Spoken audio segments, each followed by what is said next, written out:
Yo, we back again. You know we never slacking off. Judah Ben, yo. Ladies and gents, get prepared for another greater event. If you never linked, then make an attempt. On Fridays, there's really no other way to be spent. Tune in, hit the link, and leave likes and comments. Welcome to TD Sports Talk. Here we bring sports and entertainment weekly. They break it down deeply. Come peep me as I spit, leave most confused. Pay attention while I introduce the host and crew. Starting off, we got Tommy the host. He plugged in, his predictions transparent like a ghost. Yo, I think that he been doing this the most. He first joined in March 2013. His resume was first seen.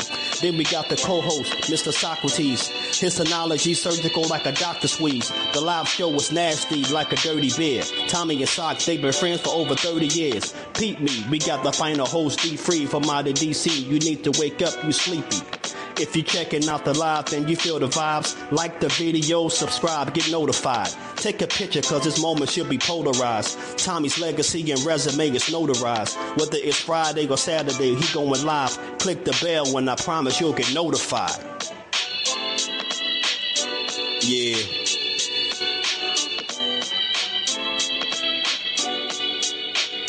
Welcome to TD Sports Talk. Friday and Saturday. Tune in. They're going live late. Word them up. Shout out to Tommy, Socrates, D-Free. Word them up, word them up. Judah Ben. Yo. Tell a friend or tell a friend, son.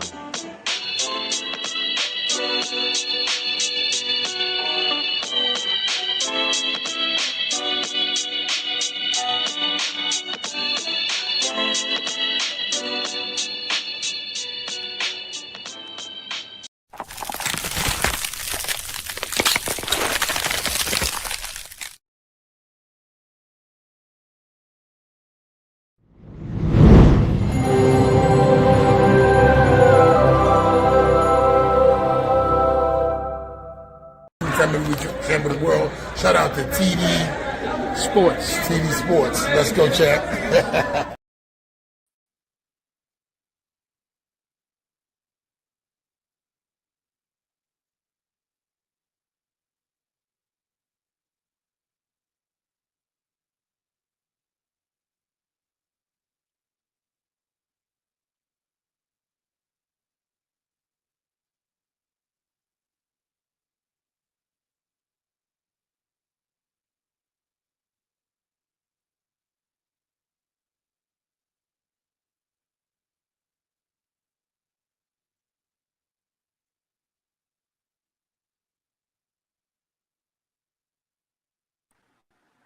Thomas, you there?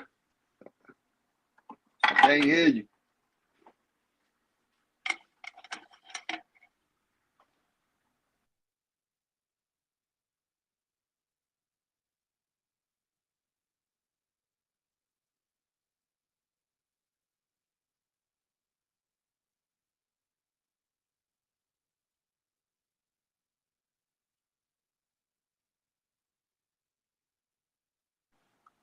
What's going on, everybody? Welcome to TD Sports. It's your boy D-Free, Thomas from the Bronx.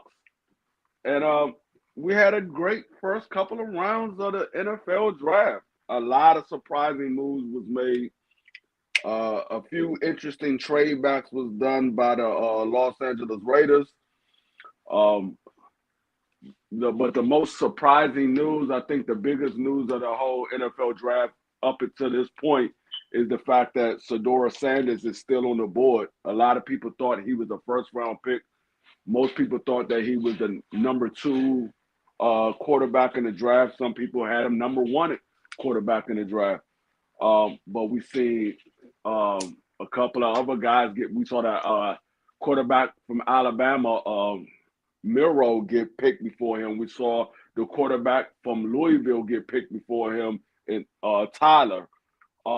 And we're now going into the 4th round, and Shedeur Sanders is still on the board. I was surprised the fact that Pittsburgh didn't take him because right now, I think Kyle Rudolph, if I'm saying his name correctly, I believe he's their starting quarterback right now. A lot of people suspect that Aaron Rodgers would end up signing with Pittsburgh, but as of right now, Rudolph is the only quarterback that they have on the roster. So I was surprised that Pittsburgh did not pick up Sanders. So I don't know where he's going to go. What round is he going to go in? He hasn't gone thus far, so I'm kind of wondering, is he going to go undrafted? Because right now at this point, a lot of teams pretty much got quarterbacks now. He could get picked up by another team, but I don't know. You good now, Thomas? Yeah, I'm good. Can you hear me? Yeah, I can hear you. Yeah, my other laptop, the microphone, I don't know, it's messed up. It keeps going in and out. It was working the other night, and then all of a sudden, I didn't test it before I came on today, so that's my fault. Usually I do. So, but we good now. I'm on my other laptop now, so that sucks. But what's good, D Free? How you been? I've been good, man. And a lot of interesting news in the NFL draft so far. Yeah, it's been very interesting. I want to kick off a little bit of boxing, but yeah, we're definitely going to talk about it because I want to get it out the way, the boxing out the way. Yeah, we can do that. Yeah, it's not many fights. And then for you guys that are listening and or coming on late and watching the replay, don't forget, D Free is doing a live during the draft, him and Dub Right Side. So check us out, you know what I'm saying, and or check them out during the draft. So I believe the next round of the draft starts at 12. So hopefully I want to be done by 12. I got some people coming up. I know Saka will be up shortly as well. And a couple other guys supposedly talking about the NFL draft. So, but what I wanted to start off with, I had everything set up, but obviously things didn't happen correctly. So, we're here. I wanted to start off with the fight pool that I'm in, and representing TD Sports Talk is myself. Next year, I'm going to add D Free to it. It's a friendly fight pool done by the usual suspects. For those that don't know who the usual suspects are, please check out US6 or usualsuspects.com. They have a channel, if you guys know my man Ak Reacher, KG, Supreme Beast Boxing, Cadillac Red, and my man Oddfella, who kind of coordinates and helps run everything and sends me the pictures and videos and stuff. So the winner will get the crystal ball, because it's all about predictions. So who has the crystal ball to make the predictions, right? So it's the US6 fight pool that we are in. Here are the current standings right now. The scoring is a little bit different. I'm going to see if I can try to explain the scoring a little bit. Right now, I'm like in 7th place with 21 points, but I have a record of 11-2. So I only got 2 losses. And you see the good doctor, that's KG, he's ahead of me with 10-3. Now, how can somebody with a 10-3 record be ahead of somebody with an 11-2 record? Well, it's easy. There's extra bonus points if you pick the correct fight. So you lose points if you get a loss, right? So one of the losses I took a shot. I took Sandy Ryan, right? And almost everybody picked Michaela Meyer. So I lost points with that, right? But the good doctor, he picked the exact rounds. So I believe, let's see if it's here. Last week we had Fundora against Badillo, Gabriela Fundora, and then we had Whitaker against Cameron. And I believe he picked the Fundora knockout in the correct round. So he got bonus points. So if you pick the right round, the stoppage, then you get bonus point. If you pick the right decision, like if you got them winning by decision, unanimous decision, you get like 1 extra point. But if you pick the right round, I think you get like 2 extra points. And then you automatically get a point for the win. So, but you lose points for losses, which is cool. So that's the best I can explain it, because I don't have the breakdown in front of me. I don't have the rules in front of me. I forgot to add that. But yeah, let me welcome my other co-host, my man Socrates Palmer, with his Raiders hat. We're going to talk about the draft in a bit. We're going to go starting with boxing. What's going on, El Grande Dominicano? Thank you for having me on. No, he says gracias. Well, my English is getting better. Your English has gotten better, Dominicano. Real quick, let me just do this real quick. ¡Que viva la raza! Aquí está el ganador, el acero en la máscara. He got the Spanish broadcast. Yeah, that's what makes it even better. But so before you got on, we was going to go into the fights. I had a little technical difficulty, so a little delay. D3 kind of started it off, but we're going to go into the fights in this fight league, huh? I can't see you. No, I'm not showing my face today. So I just have the logo, but we're at the bottom of the screen. I put it so that I can see the background. So, Copy. Is that okay with you? Are you all right with that? Yeah, I'm good. Hey, it's your world, sir. I'm an employee. Yeah, is that better? DC, what's cracking? What's going on, Top of the morning. So where we at? What's on the menu? So we was going into the fights. I was talking about the fight league that I'm in, and I'm going to go over the picks that I took, and then you guys, we have to pick like 4 fights today, and I'll talk about one of them of the 4, and the one fight we're going to talk about. We'll just start it off with this. This is the big grudge match that we're going to talk about. That's going to happen today. I don't really care much of the undercard. We just got to make picks. So just bear with me 1 second, and we'll talk about this.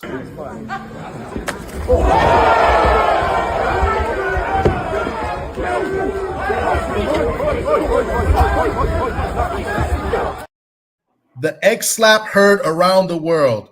You think this is going to be an excellent fight tonight? I like what you did there. Yeah, I think it's going to be a good fight, but I think the more interesting fight is not the fight that's in the ring. It's the fight between Chris Eubank Sr. and Chris Eubank Jr. Yeah. That is he even going to show up? Is his father showing up to this fight? No, he said his son disgraced him. He didn't teach him that. He said that he was a disgrace. He would never be in his corner. Wow. And so I guess he's not even going to support it by being in the arena either. That's crazy. I guess not. Yeah, I think Chris Eubanks is good enough with the trainers that he has and the skill that he has. I think he's good enough to beat Conor Benn. Conor Benn is putting on a lot of muscle. He's getting to get up to this weight. He didn't put on too much fat. It's mostly muscle. And I think if Chris Eubanks can survive the first 4 or 5 rounds, I think the second half of that fight is going to be all downhill for Conor Benn. He's putting on a lot of muscle, and I think he's going to be burnt out in that second half. Mm. I think the biggest what I want to find out is the weight that Eubank, apparently he had trouble coming down. He was a 0.5 over. Yeah. So and he was in the sauna. Like, how much is he going to be depleted? Could this be a case kind of like Oscar and Manny Pacquiao, that even though the smaller guy, Manny compared to Oscar was dead at the weight. Yeah. It's interesting. I mean, he had to pay a fine, and then there was a rehydration clause, so he couldn't go past 170, I believe. So he came in the reweight yesterday, or earlier today, at 169.5. So he looked good in the reweight, but it's interesting.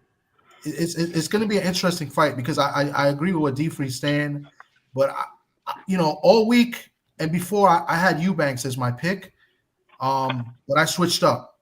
I took Conor Benn by decision today. Yeah, I'm still kind of on the fence. I guess I could make a case for either guy, honestly.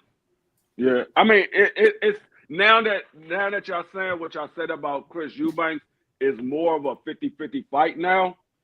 I think if Chris Eubanks could have made the weight comfortably, I think it would have been in his favor. But if he struggled to make the weight, now depends on how his body rehydrated and how he's feeling going into this evening.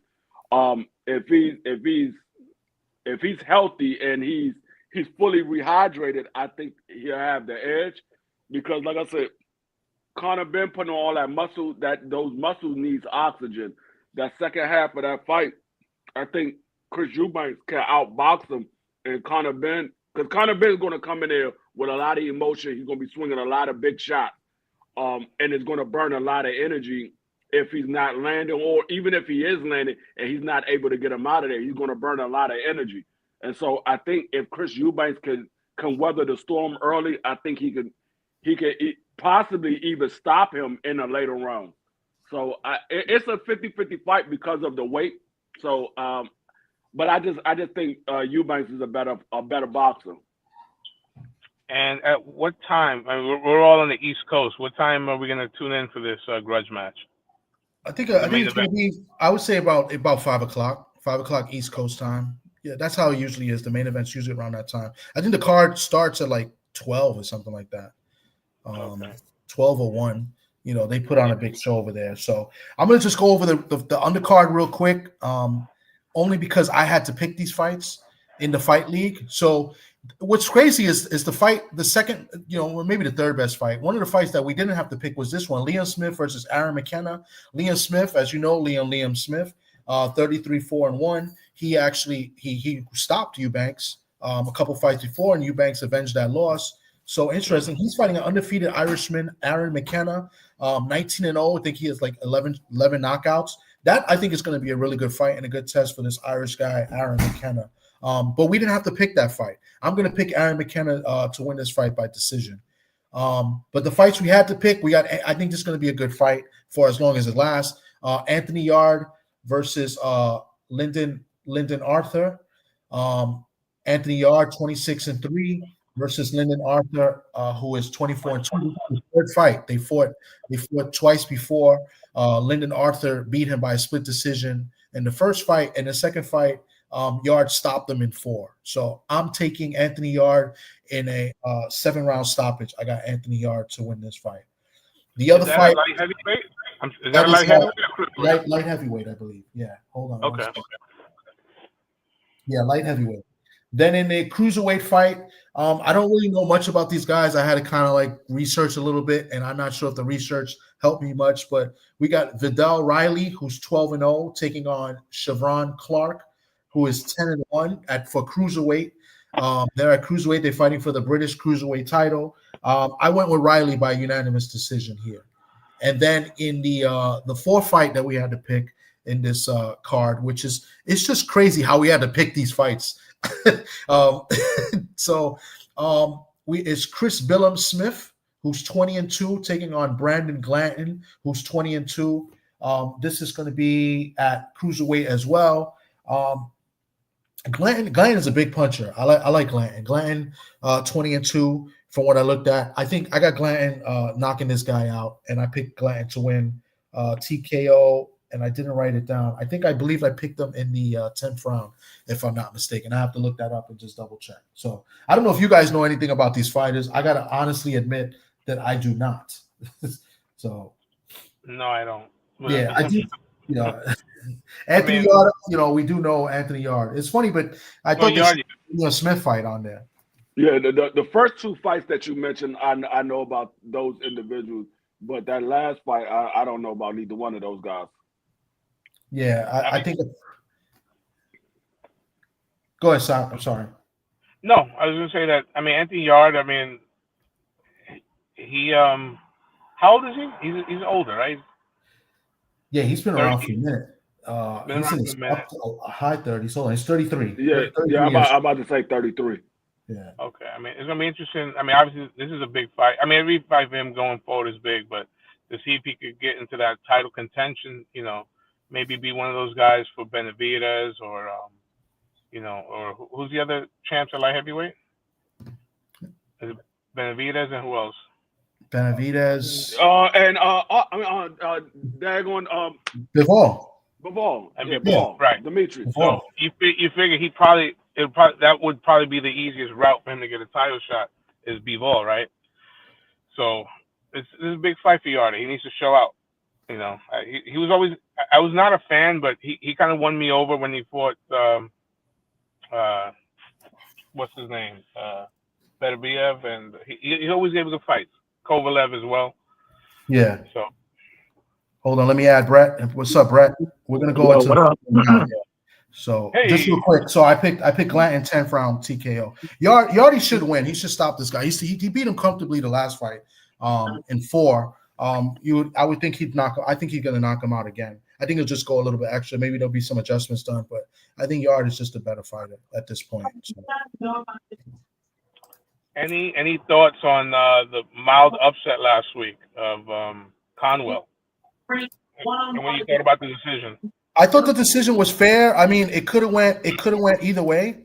I had it a draw when I watched it, so I saw the result. Like when I turned it on, they already raised the guy's hand, and and Perez as the victor. So I had to go back and watch it. I scored it a draw. It could have been. It was a close fight. Man, but at the end of the day, Conwell, hot garbage. Oh wow, that's a big statement. Talk, you're a Conwell guy. I'm only going by all of the stuff that everybody told me about Conwell because I only seen him fight one time prior to that. The one time that I seen him fight, he looked pretty good. He looked pretty good the fight that I saw him fight. But I kept hearing that, and everybody kept saying, "What's your assessment?" And I was like, "I need to see more from him because I only seen him fight one time." So this was the second fight that I seen him in, and I'm like, man, I don't know what all the hype was about. This man was out there looking like garbage. He didn't make adjustments, and his corner was trying to tell him to do things he didn't capitalize. He had him hurt to the body a few times in the first half of the fight, and he went away from it. The guy was a little bit awkward. He was a taller guy. The guy was no chump. The guy was a good fighter. He's got a lot of experience, but I think he had 4 losses if I'm not mistaken. Yeah, but the guy's been around. He's got like 30-something fights. Yeah, he had 4 losses. Yeah. But let's go to the NFL. Brett is here, the defending champ, representing the defending champion, the Eagles. The NFL draft, we had, some highlights. I think it went according to script in the most cases for a lot of teams. But what didn't go according to script, I guess, to what we would have liked to seen, but maybe according to script to what the NFL was doing, is that, Shedeur Sanders not being selected in the first 3 rounds. Why you think that is? A lot of people pointing out. I hear, the racism. I hear, they're doing this to Dion. Dion made some, Dion, and I believe it was Dion that made the quote that they were going to pick the team that they wanted to go to, kind of like what the Giants did back in when they got Eli. So, what do you guys think is the reason for this? And I think it's more so the fact that he is Dion's son and all of the news coverage that it would bring. And you got to remember, the quarterback is pretty much the leader of the team. So when you drafted a quarterback, especially somebody that you believe is going to be your franchise quarterback, you pretty much giving the team to that quarterback. They pretty much have a lot of say-so over certain things that happens with that team because they're trying to build around that franchise quarterback. Well, when you take on Shedeur Sanders, you also take on Deion Sanders. And so I think a lot of teams kind of didn't want to deal with that headache of dealing with Shedeur and having to deal with Deion because Deion is a Hall of Famer. He's a legend as far as cornerback, and a lot of people take a lot of stuff that Deion says literally. So he can have a lot of pull, and he can go against what the head coach is saying, and everybody will start to look at the head coach, look at the team a little different. So I just think a lot of teams just don't want to deal with it because, like I said, the Pittsburgh Steelers is a team that's looking for a quarterback. That would have been a perfect spot for the Pittsburgh Steelers to pick up Shedeur, but they chose not to. They still don't have a quarterback. I mean, they got Rudolph, but are they going to go into the season with Rudolph as their starting quarterback? I don't think so. So I just think they I don't know where he's going to go because I thought he would have been picked up by now at the minimum by the middle of the second round. So I don't know where he's going to go at this point. Yeah. Before you guys go, I'll just mention. I mean, and I know the obvious. They're going to talk about Dart getting picked, and then that kid from Louisville getting picked before him. But I was shocked with Seattle. Now I knew Seattle was looking at Milroe in this draft. I had a feeling they were going to look at Milroe, but with Sanders there as well, I was shocked that they took Milroe over Sanders. So that was, to me, was a big surprise. And Seattle's not one of those teams that kind of fall in line. They don't even have an owner. It's kind of like the family is kind of running the team now before they sell, because eventually they're going to sell that team. But I was shocked at that. But you guys go ahead, Brett. Go ahead before Sock and then Mark Dan.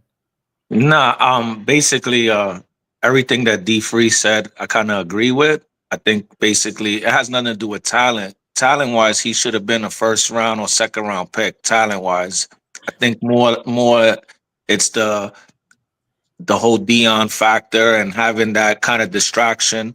Even though me personally, I don't think Dion is going to be a distraction, but I guess all of the stuff that he's been doing in Colorado and his statements being made that he's going to pick his own team and his son is this and that and this is who we are.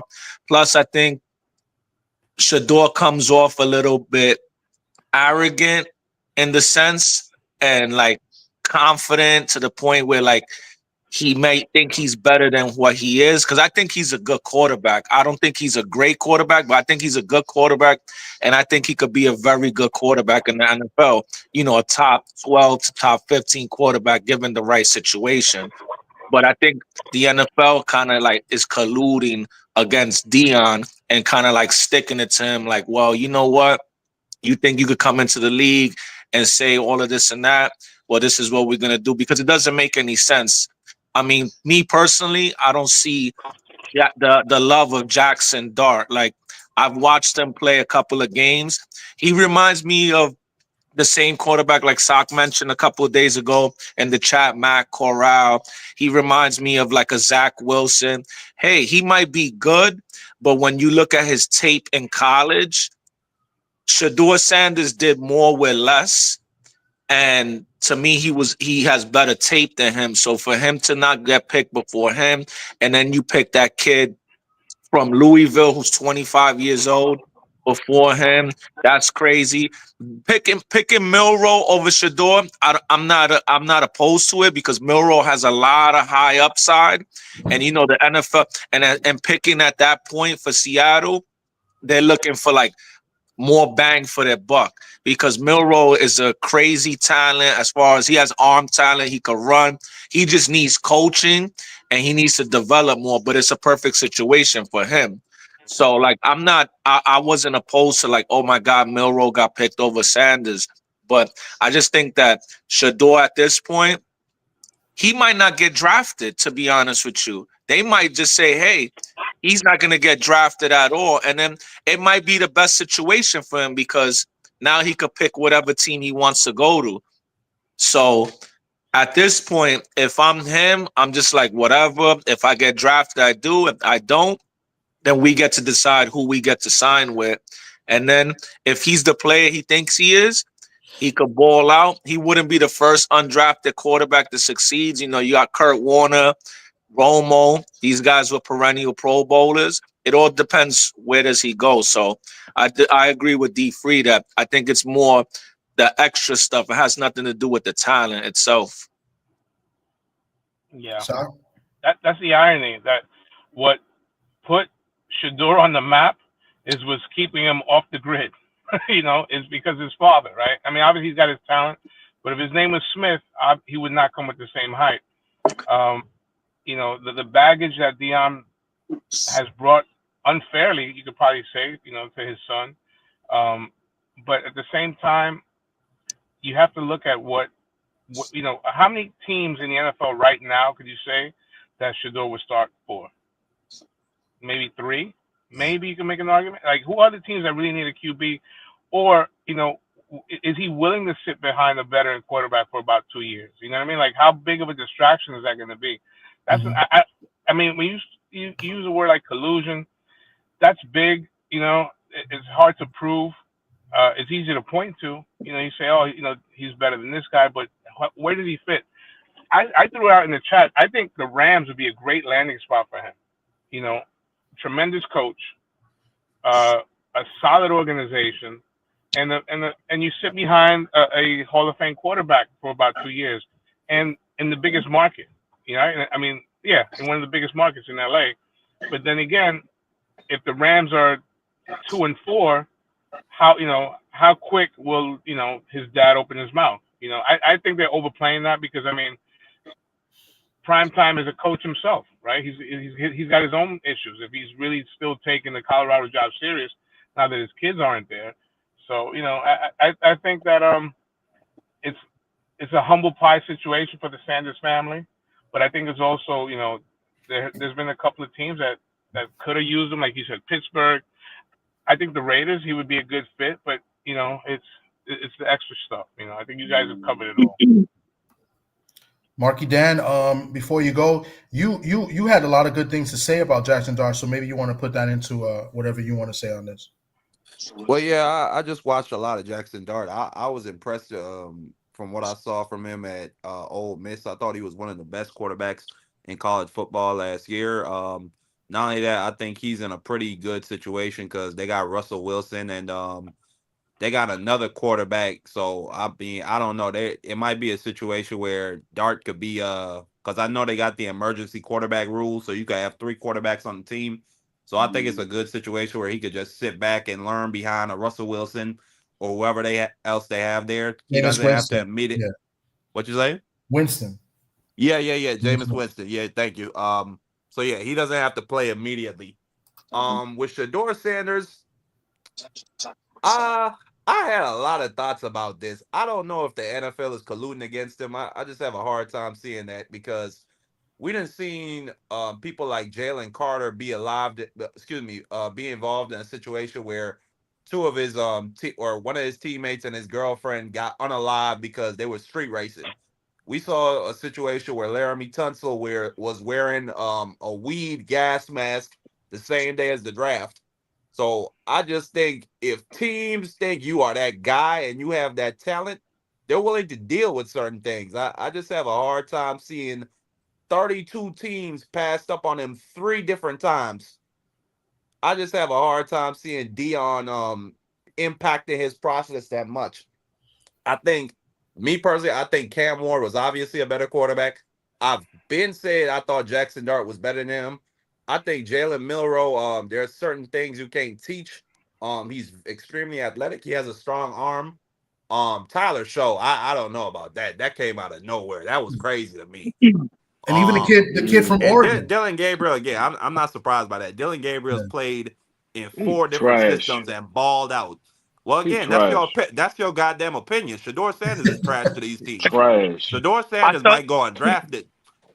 I think he is. And Sock and Tom could tell you that I'm a big Dylan Gabriel guy, but I thought he was gonna go 6th round, maybe undrafted, because he's only 5'11". He doesn't have a strong arm, but he anticipates his throws. He's accurate. I think he's a very good player. Like I think he's a 6th round pick.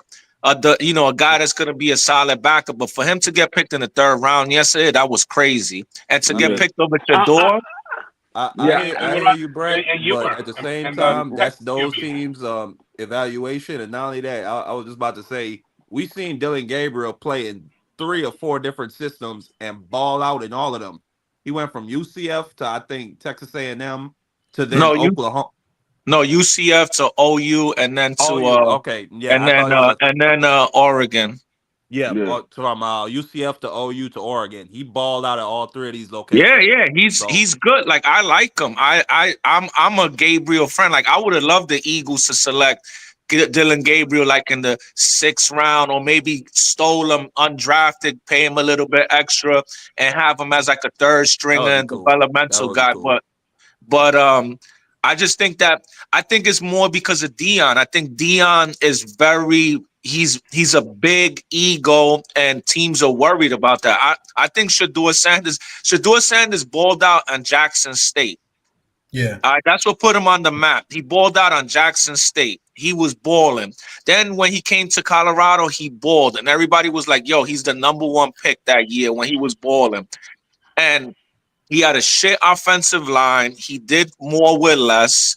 Does he have flaws? Absolutely. I don't think he's a top 10 player, but I think he was a top 25 player in this draft. And guess what? He might go undrafted. It is what it is at this point. Yeah. Go ahead, DK. No, we're going to say one last thing. I think what also hurt him, and I think it's because he is Deion's son, was the fact that He didn't participate at the pro day.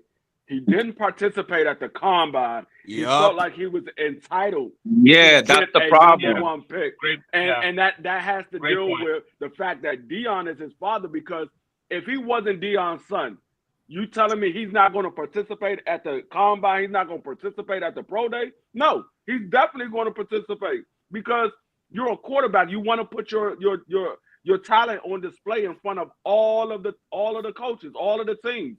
So I think because he's Dion's son, a lot of stuff he thinks he's entitled to getting. And that's one of the reasons why I think this ultimately is because of Dion. It's not so much. You cannot tell me that Shedeur Sanders is less talented than all of those guys that got picked in the last 2 days. You can't tell me he's less talented than all of them. telling you that, Frio. No, I say you can't tell me, because I know football more than you know football. You can't tell me that. You can't tell me. You have never played football, so you can't tell me. Yeah, I have. What level I you play football in the what sand level, and the mud. Exactly. You never played on the top level. That's what I thought. You never played on the top level. So you Okay, can't tell me whatever. that. You play football with a daggone rock and a sock. That sounds dangerous. No, but The only thing, I mean, if you just look at him, you can't say that Shedeur Sanders is not talented. If you just look at him, his film, you look at the games, you like, hey, dog, he gonna do something in the pros. You know what? Everybody's been saying. How much do y'all blame the media? Because I feel like the media made him out to be a consensus top 10 or top 20 pick, and now we see the fallout from that. I think his talent made him that. Also too. I think. Go ahead. No, I was saying also teams could probably. I don't know if team. We're not in those meeting rooms. We don't see the interview. So maybe he answered questions that kind of turn people off per se. Yeah. Also, they could say, hey, does this guy really love football, in the sense that if shit starts getting rocky, is he going to be like, well, you know what? I'm good. I got money. I come from money. Is his hunger going to be different from a guy that didn't come up from money? And then that guy's going to scratch and claw to get what he wants. Again, this is all speculation. I don't know what he said in meetings. We don't know how he feels, but this is what teams could be thinking about too, as far as the whole Dion factor. He has that huge safety net in the event like stuff doesn't go right. Well, he's a millionaire already. He came from family with money. So that's my perspective. But I think it's a shame. It's messed up, but it is what it is. I mean, he'll be all right. He'll either get drafted today or he don't get drafted at all, and then he'll get to pick his destination. And hopefully he goes to a team that in 2-3 years he could show his talents. Hey, real quick, Thomas, I gotta drop off real quick, Thomas. Okay. No problem. Yeah, D-Free, you're gonna cover the draft, so no doubt. Thanks, D-Free, for holding it down. All right. Take it easy. Later, bro. What about the fact that about coaches that are afraid for their job, because Dion has made it known that he would like to be a pro coach or something. And I was going to kind of bring up that, but like the different teams, who's guilty? All the teams are guilty, the franchises, because every situation is different. Let me just read this comment. I disagree with what's wrong. That what's wrong with the father wants the best for his son, and he knows the ins and out. But again, I disagree with that. So, And we see it. I mean, look what LeBron did for his son. He got him into the NBA, and and they didn't do the same thing to him. But the Lakers drafted him.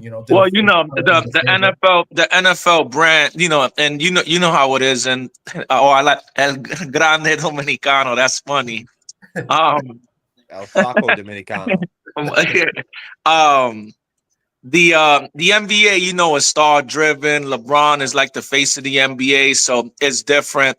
His son's talent, you can't even compare Bronny James to Shedeur's talent as far as their skill set in each sport. I just think that what you said, that you made a good point. Maybe Sanders starts talking shit. And then maybe a GM is like, you know what? Let's hire Dion. They don't want to deal with that. This is Dion right now has to be quiet. He shouldn't say shit. Let his son fight his own battles. Let his son interview. If his son wants to talk, let him talk.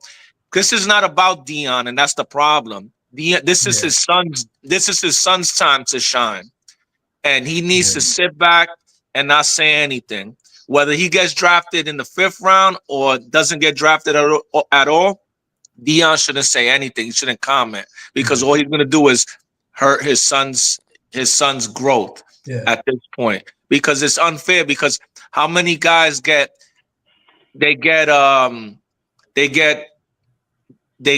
praise for being a coach's son? Oh, this guy's a coach's son. He learned from this. He's hungry. So like people say that about certain people, but now this guy's a coach's son.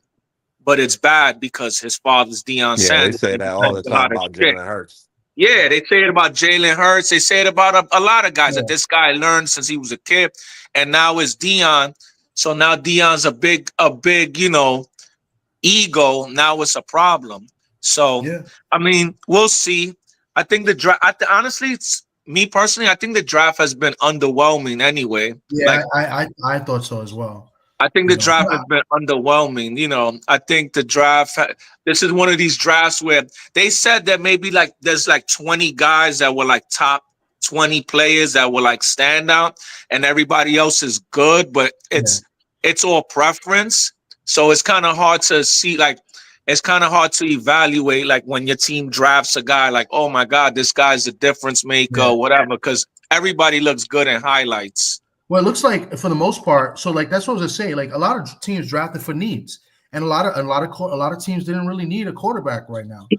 Obviously Tennessee, there was question that Tennessee may trade down because they had a quarterback, but now they took Cam Ward, and that's going to be their guy. But there's some teams. The Giants needed a future quarterback, so they would be kind of guilty, but they took Dart, and I think Dart's a good player. I think if it's the right OC, I think Dart will be a good NFL player. It all depends on the system that some of these teams play. New Orleans, to me, is a big shocker. They need a quarterback, in my opinion. And they went with a guy that I don't know. I think he's okay, but obviously they stuck it to Dion in that one. But not all the teams in the NFL are guilty because not all teams really need a quarterback right now. And now at this point, getting drafted in the 3rd, 4th, 5th round, if you do take a quarterback, you drafted him to be your backup quarterback. Yeah, and that's why I was a little shocked with Seattle, but I knew Seattle was going to take Milroe from weeks ago because I knew they were interested in Milroe. And they like to, like you said, Brett, they like to get the best bang for their buck. That's what Seattle did because it worked with Russell Wilson. Russell Wilson was a 3rd round pick. So, but I thought with Sanders there, they could have took Sanders over Milroe, but they still took Milroe. And like you said, Milroe's not a bad pick because Milroe was projected to be a number 1 pick before the season started last year. Yeah, right? he has a lot of upside, and Seattle always in 2nd, 3rd, 4th round, Seattle always takes a guy that has big boom or bust. They always take a guy that has a tremendous ceiling, and it's worked for them more than it hasn't. So I'm not surprised by that pick, but when my guy Dylan Gabriel got picked, I was shocked, bro. And it's crazy because they showed Dylan Gabriel about 10 minutes before that pick, with his family, and I was like, man, he ain't getting picked till like the 6th round. He might not get picked because he's short. He doesn't have a strong arm. He's a good player. He's smart, but I was surprised. But Cleveland, I mean, what can you expect from Cleveland? Cleveland is a bad franchise. Yeah, it's a shit franchise. The last thing I'm gonna say about Sanders is there a scenario that, like you said, he goes undrafted, and instead of signing free agent, is he able to go back to college? Nope. He's run out all his eligibility. He's run out all his eligibility. Yeah, because he was. That's another thing. He was supposed to. He didn't work out in the Senior Bowl either. He played 4 years though. I mean, I thought. What about these guys that are like the guy from Georgia that's going? But you know what it is. And I think he was a true freshman. He played as a true freshman at Jackson State. So he played the 2 years at Jackson State, and then he played the 2 years at Colorado. So he doesn't have any eligibility. And that's another thing that you touched on, or D. Free touched on, that he didn't work out at at the combine. He didn't work out at the Senior Bowl. He didn't throw like he should have at least thrown. He should have did some sort of workup. D Free said that he didn't do his pro day either. I don't think he did a pro day either. No, I think he's right. I don't think he did a pro day either. Yeah, see that's what he did do a pro day. He did a pro day. He was throwing. He did a pro day, right? Oh, he did. He didn't do the combine. No, and he didn't do the Jimmy Horn. Remember, Jimmy Horn and a lot of other receivers didn't get invited to the combine, so that's why he said he threw at his pro day. Okay. Yeah, he didn't work out. He didn't do the Senior Bowl either. Yeah, he didn't play in the Senior Bowl. So that maybe teams are like, yo, to the Senior Bowl. No, I don't think he played in the Senior Bowl. No, he didn't play in the Senior Bowl because I'm sure he got invited, but he didn't. Because why wouldn't he get invited? But I don't think he didn't participate in the Senior Bowl. It's interesting. I mean, we'll find out. I mean, whoever he goes to, he's going to be the most talked about second or third string QB at this point. And he'll play in the he's not. I mean, he's not going to be a third string QB because he'll compete and he'll obviously be the next guy up in whatever team. Doc, who's the Raiders backup behind Gino O'Connell still? Well, last year they had O'Connell and they had the coach's kid, the defensive coordinator from he was our DC. He was from Seattle.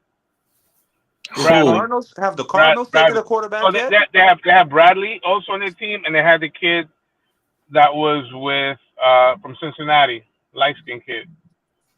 No, because I think Shador. I even said in the second round, I think Shador will be perfect for the Raiders because I thought the Raiders were going to take him. I think there's three teams that he would be perfect. I think he'd be good for the Raiders.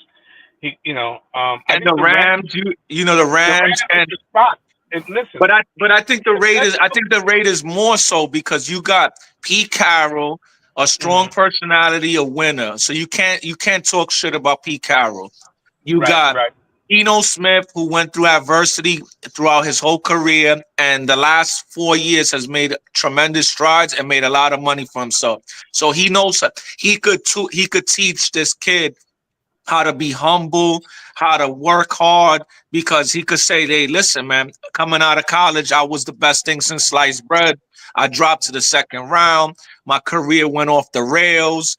I was pretty much a bum. I was written off, and I got my career back with Seattle, and look at me now. And then you got Tom Brady, bro, and as an ownership factor. Plus, you have a big market in Vegas, bright lights.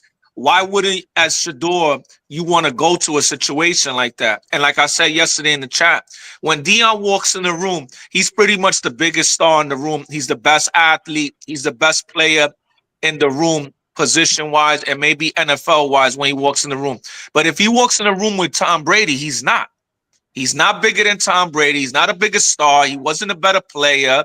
He doesn't have more rings. So he kind of has to tone it down. So I think the Raiders with that coach, who's a player's coach at that too. Players adore that man. He's fucking 80 years old and he's still running around doing the Ric Flair, high-fiving guys, listening to hip-hop music with these guys. Like, he gets it when it comes to his players. So I think that's the best situation. And don't be surprised if he gets undrafted and he signs with the Raiders. My man Joe Townsend says Caleb Williams did not play in the Senior Bowl or throw at the combine. A lot of top picks out and only do pro. Yeah, that's true too. I mean, but Caleb Williams had an attitude problem too because Caleb Williams was actually a consensus number one pick. Chop G, Tommy. Like but I'm saying he had some baggage as well. Yeah, but you know what I think the Bears communicated with Caleb Williams. I think they let him know that he was coming to Chicago. So what's the point in doing this pro day a lot of top quarter. Jaden Daniels didn't do the pro. He didn't do the combine, whatever. But you got to look at it this way: none of those guys' dad was Deion. None of those guys had a dad. None of those guys had a Lonzo Ball dad. That guy talking shit on but ESPN. Daniels and Caleb Williams, they got shit you can't teach. respectfully, like Shador, I like him, but to part of it, he's slow footed. That's why he got sacked a lot last year to me. Now this year, I thought he was throwing on time a lot better, and I give him a lot of credit for that. But Jane Daniels' ability to run, Caleb Williams' ability to move the pocket, and he could move and he could run and get out there himself. I mean, I just think those dudes are better than him, like playing out. Yeah, but we're comparing Sanders to the other quarterbacks that were selected. Now, Yeah, Dart, I have no problem with Dart because I think he's played against better competition in the SEC. So he's winning against better defense. And if you look at Dart's career, he progressed every single year. He was a mobile quarterback. And then now he's kind of like a pocket passer, like a game manager. His accuracy from 10 to 19 yards was like the highest of all the quarterbacks. Like he's good at the short throws. So that I have no problem with. But when you take that kid from Louisville and then they took the kid from Oregon, like that's crazy, bro. Also, I don't trust quarterbacks in the lane system. Wait, one at a time. Go ahead. What's Sock? Mm-hmm. No, that Dable and Kiffin were in the same coaching staff in Alabama, so there's that connection as well. There's the Eli Manning, Ole Miss connection. So there's certain things, right? I mean, we control the Giants. I mean, never had a melanin QB, right? Drafted, not never drafted. They never drafted a black quarterback, and that's what the Giants never will. I've said that years ago, just like you and Brett and a few others. So. Mm-hmm. So it's I think the only people that could be criticized are the teams that need a QB. Yes. That did the Tommy Cutlets, the FU to him, and like New Orleans and a couple other squads. I still believe that the Cardinals are going to take him. Because I don't think they're going to resign Kyler Murray in the next two after these next 2 seasons. So why not get yourself a new quarterback sit behind him? Yeah, Sock dropped off. I think Sock has got a training to do. So all right. What time does the draft start today? I got 2 Eagle fans here now. So what do you guys think of your draft? I give it a B. Jahad Campbell, it wasn't the sexiest pick in the world to me, especially because I thought our needs were edge rusher, then safety, then corner.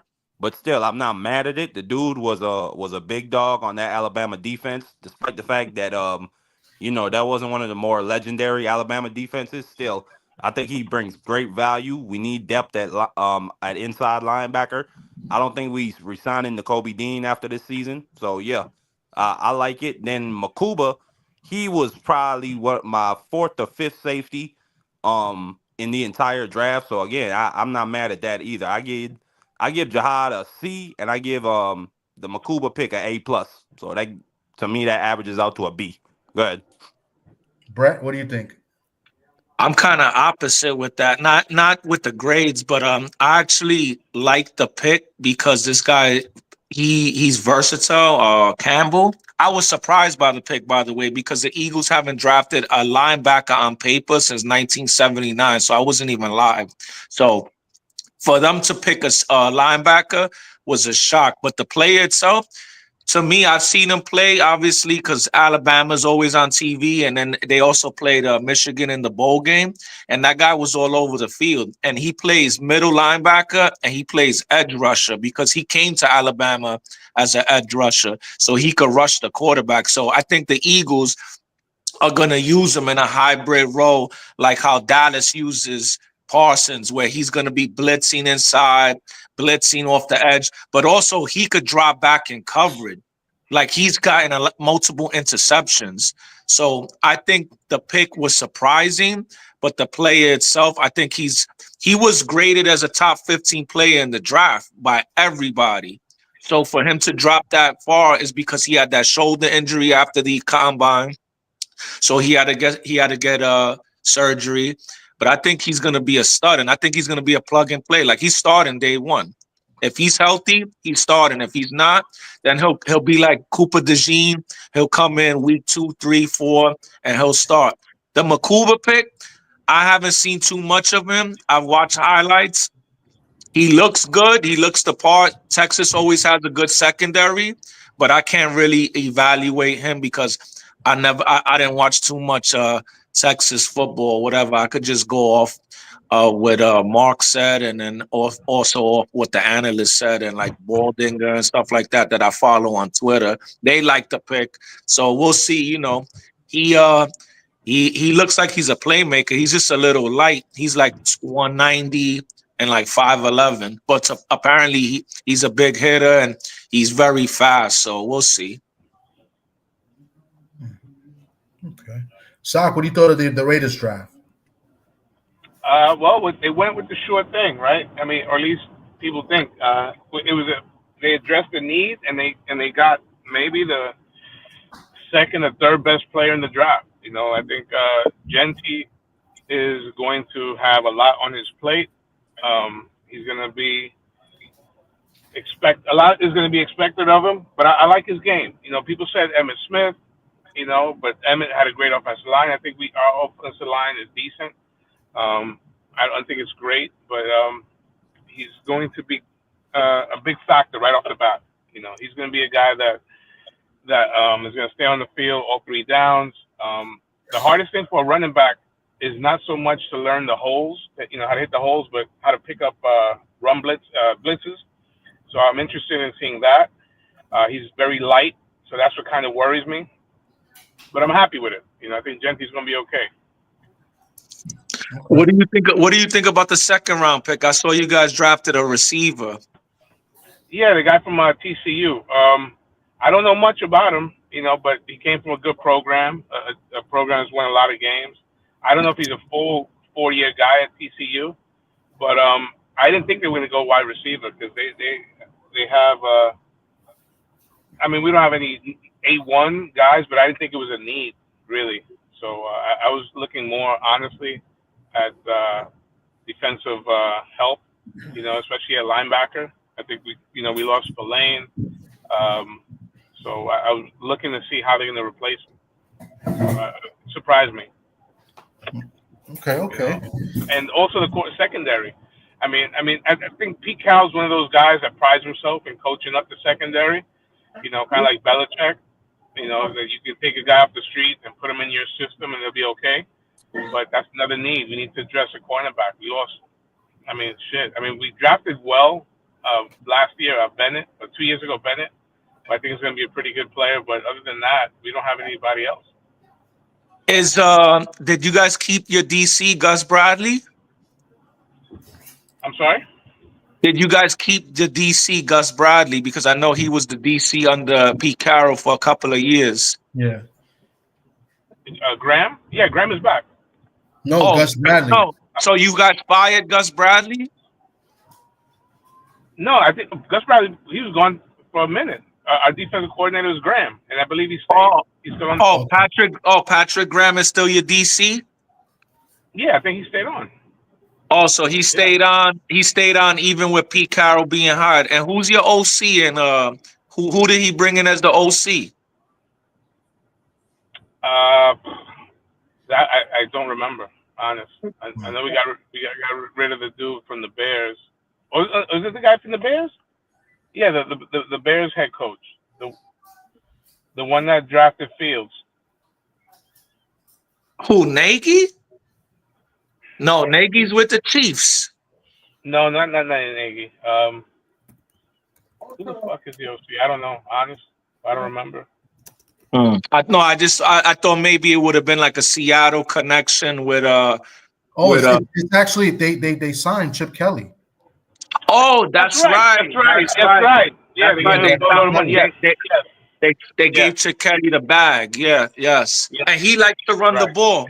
So Genty's gonna be a big hot pick in fantasy. I guarantee he goes in the second round in fantasy.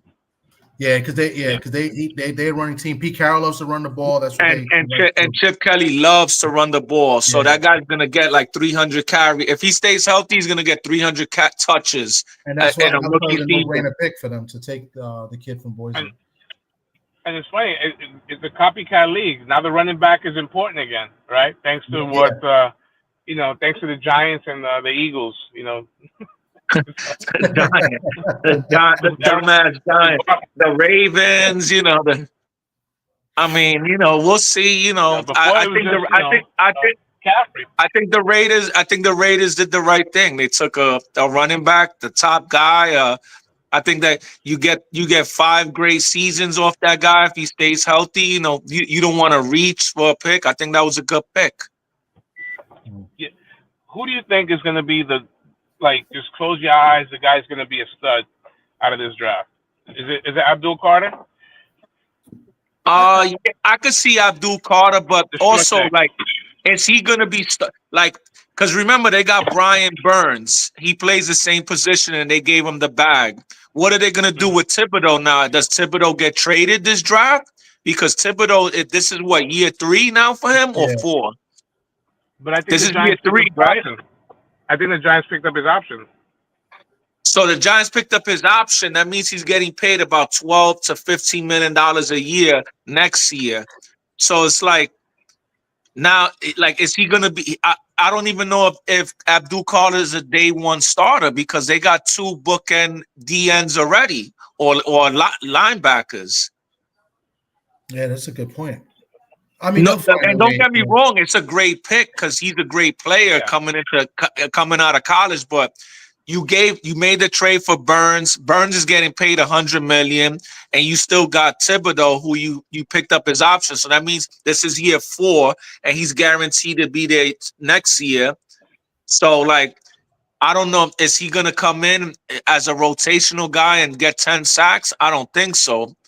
So it could probably be Genty.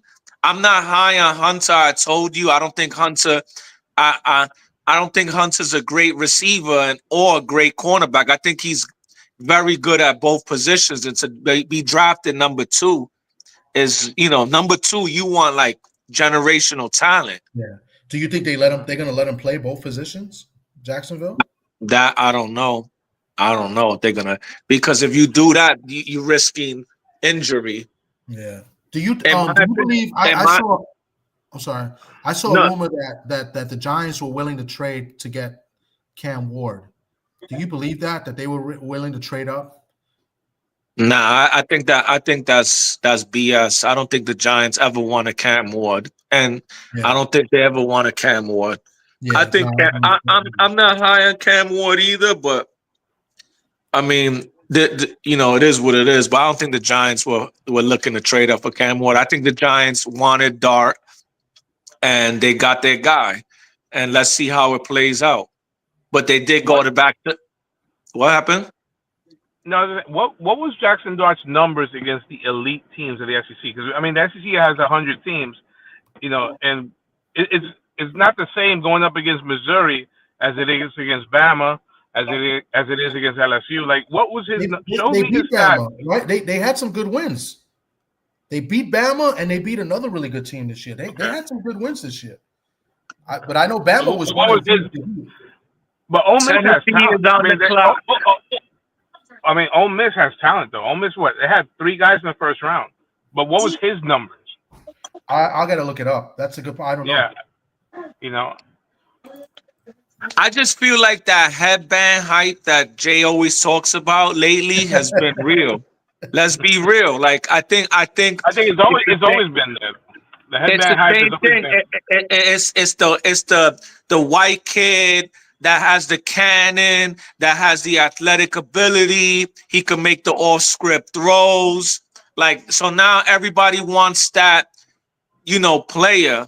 But I think sometimes that's a detriment. Look at that. Will Levis was the same thing. He got a cannon. He's athletic, but it hasn't transitioned with Tennessee, and now they're going to be moving on from him. Matt Corral was the same way. You had the Zach Wilson. The only one so far, but I think he landed in a perfect situation, was Bo Nix, because he got Sean Payton. So they didn't beat Bama. They beat Georgia.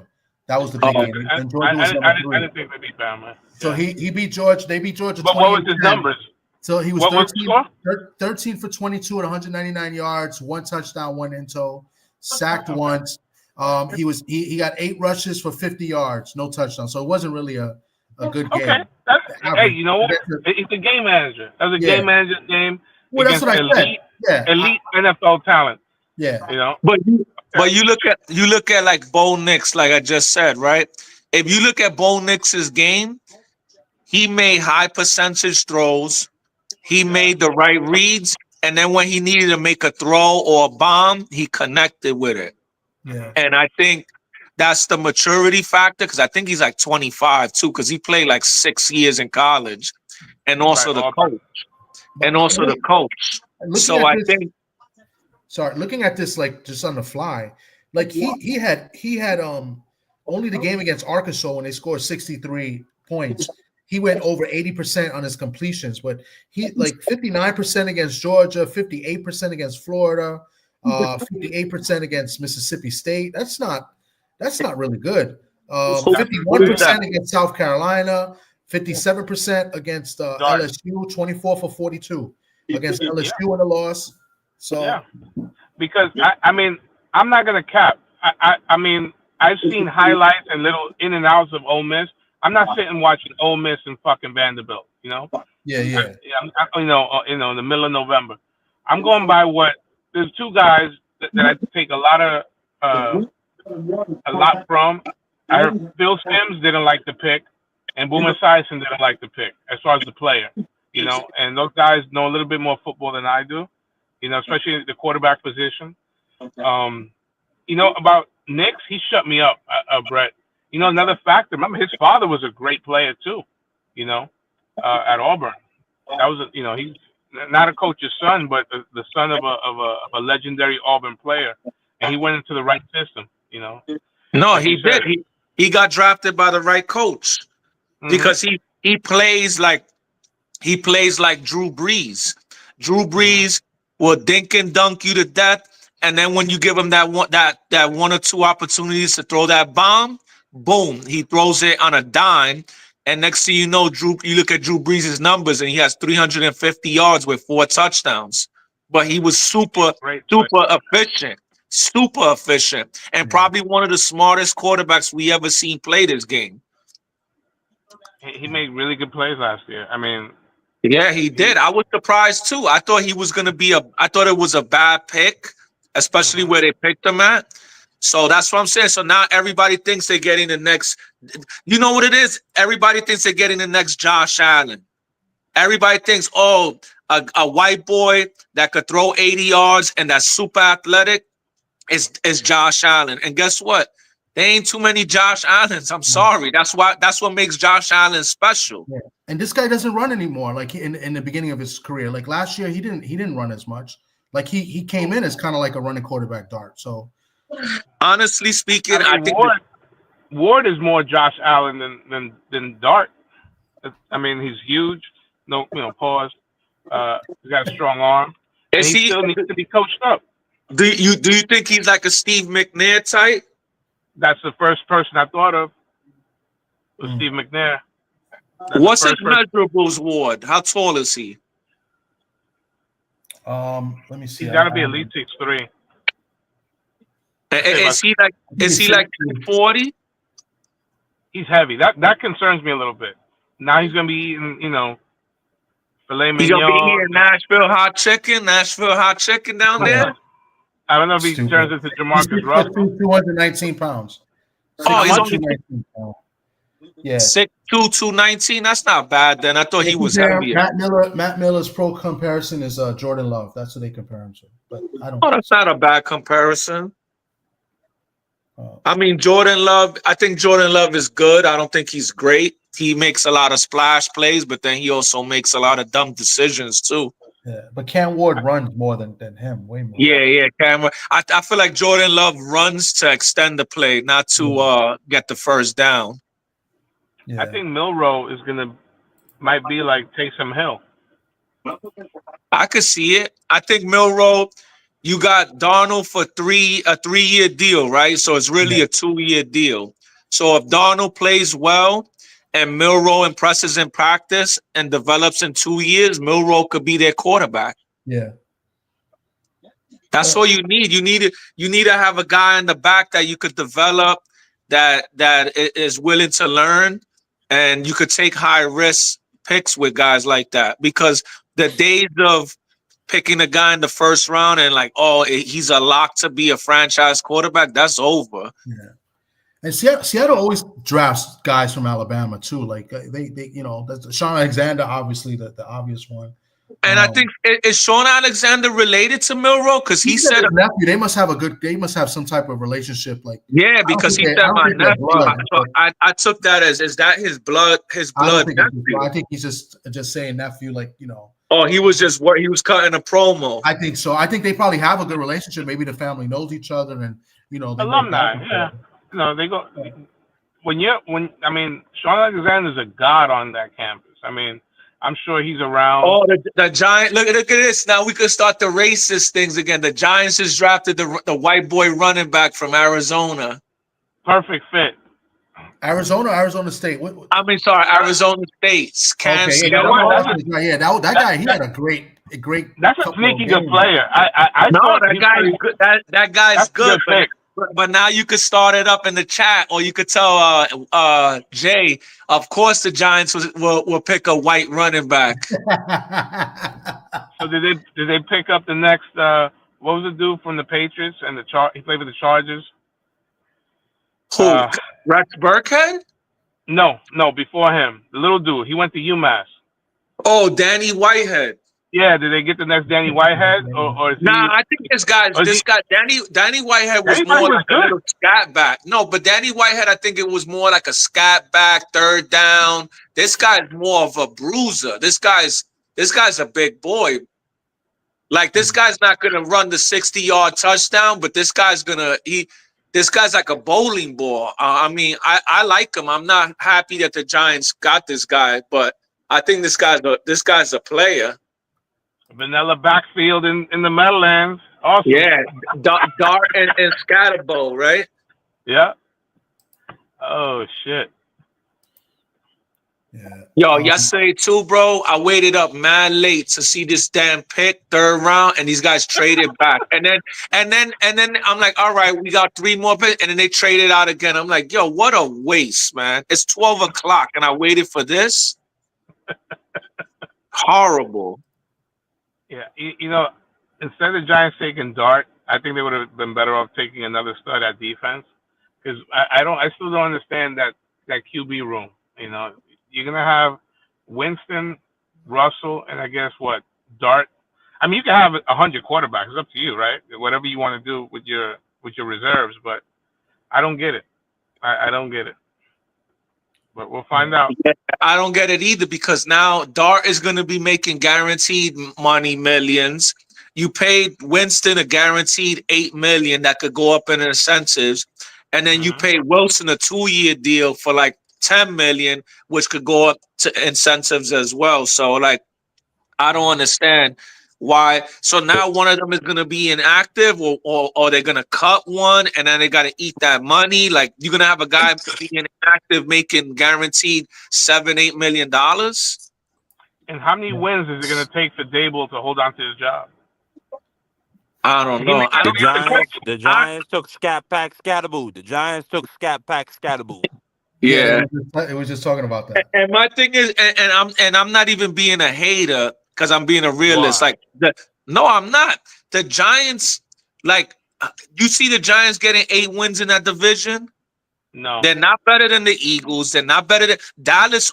Dallas, you know, Dallas hasn't lost to the Giants in over a decade. How crazy? But that's crazy, bro. You play a team twice a year, and you haven't beaten them in 10 plus years. That's ridiculous. That's crazy. I didn't think it was that bad. Wow. Yeah, and they're not better than the Commanders. The Commanders are a threat in the division, and they're a threat in the NFC. So it's like, where the Giants scratching out 8 wins, and then we play the AFC West. I mean, they got a tissue soft schedule next year, because they were so bummy. They were so trash. You know what? They really don't. They played 3 playoff teams: the Chiefs. No, they really don't. The Chargers, Broncos, Chiefs. That's 3 playoff teams. They played 6 games in the NFC East. That's 9 games. And then I believe we play the NFC South again, if I'm not mistaken.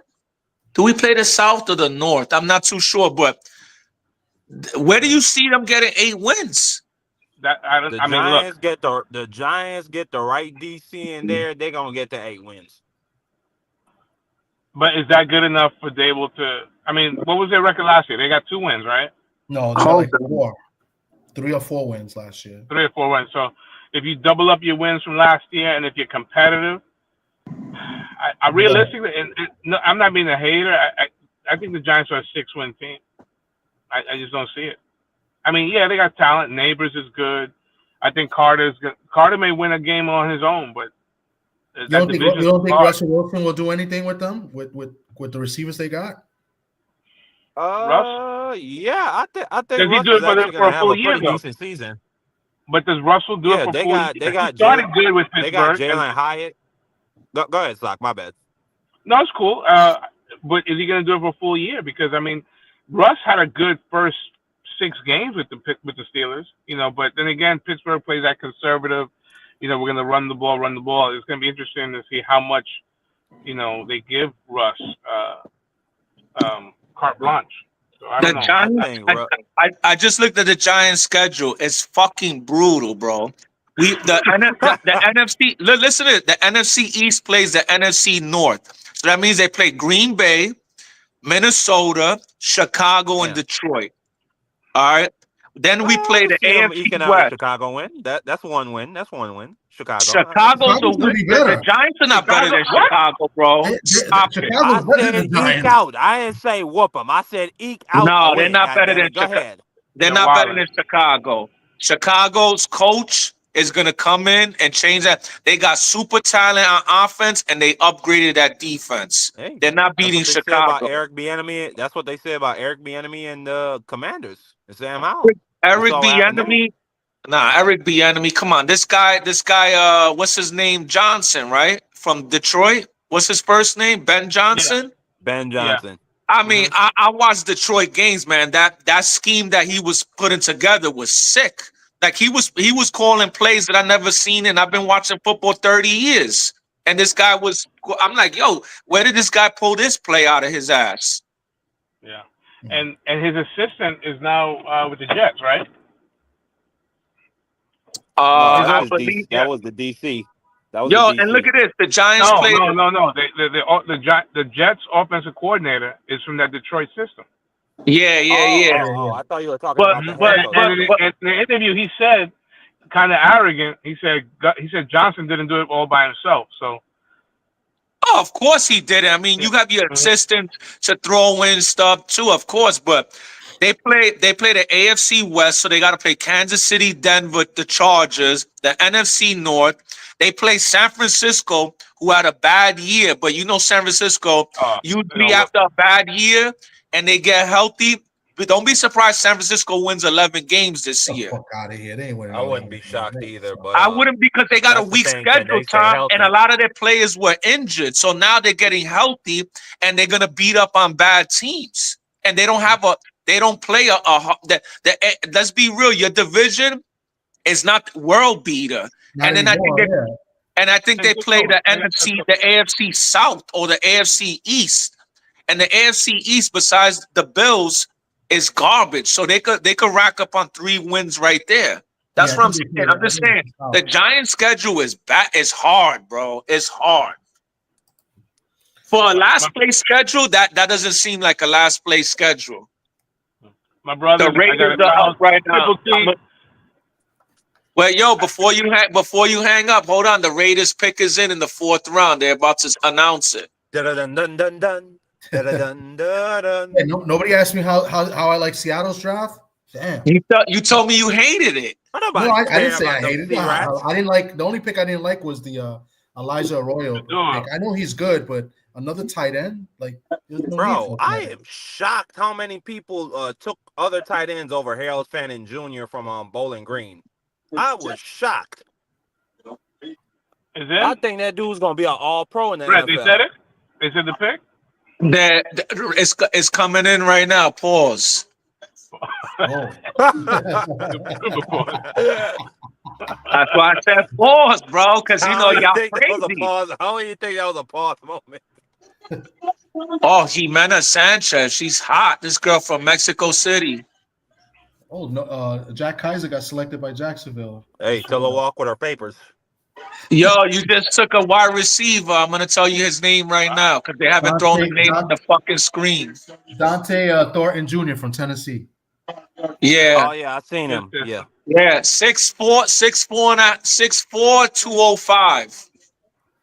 Has Kyle Oh, Kennard come and off the board? he played in Oregon too. I remember him in Oregon. Okay. Has Kyle Kennard come off the board yet? From South Carolina? No, I haven't seen him off the board. I want him. All right. The Raiders. Good job. Grande Dominicano has left the building. Yo, I'm gonna be out too. I'll talk to y'all later. All right, guys. All right, I'm gonna end it. I'll do a live of the Seattle draft. I'll do a video. Marky Dan, I'll probably head over to D Free's joint and cover the draft and stuff. So appreciate you coming through. I can't believe you argue with another Eagles fan. He was another Eagles fan like you. I argue with people in general. Don't worry about that. Yeah, you're Mr. Controversial, man. That's your new name, Mr. Controversial. Bro, I appreciate you coming up, man. Tommy. We'll talk more. Much love. All right, bro. Take care. All right, guys. Appreciate everybody that came through, man. We cooked a little bit on the draft and the Shedeur Sanders situation. If you watch the replay, appreciate you guys. We made our picks of the boxing picks as well for today. Eubanks Jr. versus Conor Benn. We'll catch you. I'll probably drop a video either tonight or tomorrow regarding the Seahawks draft and upcoming fights next week. Next Friday is the big fight in Times Square. I will not be going live next Friday night, so I may go live Thursday night after Rich Mancuso. So I may go live with Rich Mancuso, and then I'll go live also to talk about the upcoming fights. So appreciate you guys. Salute to you, and we'll catch you on the next one. Take care.